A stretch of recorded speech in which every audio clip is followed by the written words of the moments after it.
Assalamualaikum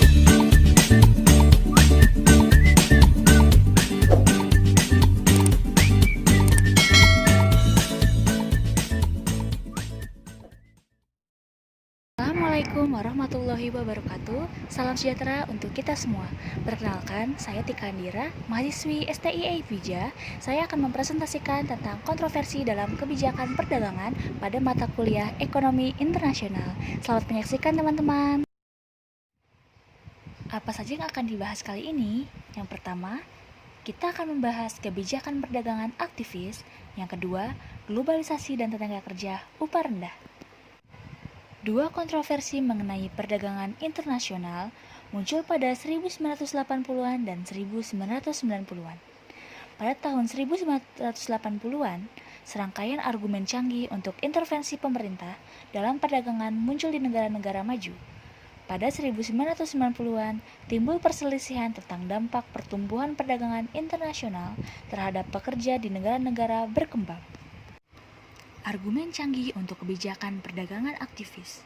Ada dua jenis kegagalan pasar yang tampaknya ada dan relevan dengan kebijakan perdagangan negara-negara maju. Satu, eksternalitas teknologi. Kedua, adanya keuntungan monopoli dalam jumlah tinggi industri oligopolistik terkonsentrasi. Teknologi dan eksternalitas. Eksternalitas perusahaan dalam suatu industri menghasilkan pengetahuan bahwa perusahaan lain juga dapat menggunakan tanpa membayar untuk itu. Dalam industri teknologi tinggi, perusahaan menghadapi masalah kelayakan. Kasus dukungan pemerintah untuk industri teknologi tinggi. Subsidi kegiatan dengan eksternalitas. Tidak semua kegiatan dalam suatu industri, misalnya R&D yang bertentangan dengan manufaktur, harus disubsidi. Seberapa pentingkah eksternalitas? Eksternalitas sulit diukur secara empiris. Masalah kelayakan di tingkat negara sebagai lawan dari perusahaan kurang parah, tetapi masih penting bahkan untuk negara sebesar Amerika Serikat. Persaingan tidak sempurna dan kebijakan perdagangan strategis. Beberapa industri di mana hanya ada beberapa perusahaan di Indonesia, persaingan yang efektif. 1. Asumsi persaingan sempurna tidak akan berlaku. Kedua, perusahaan akan membuat pengembalian berlebih atau laba. 3. Akan ada kompetisi internasional atas kelebihan pengembalian. Keempat, subsidi dari pemerintah ke perusahaan domestik dapat mengalihkan kelebihan pengembalian dari perusahaan asing ke perusahaan domestik. Globalisasi dan tenaga kerja berupah rendah. Naiknya ekspor manufaktur dari negara-negara berkembang adalah salah satu perubahan besar dalam ekonomi dunia selama generasi terakhir. Pekerja yang memproduksi barang-barang ini dibayar dengan upah rendah dan bekerja dalam kondisi yang buruk.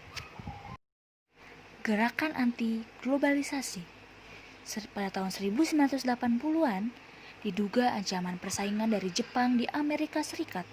Awal 1990-an, kekhawatiran substansial di Amerika Serikat dan Eropa tentang dampak impor dari negara-negara berpenghasilan rendah terhadap upah pekerja yang kurang terampil di dalam negeri. Paruh kedua tahun 1990, dugaan kerugian yang dilakukan perdagangan dunia terhadap para pekerja di negara berkembang.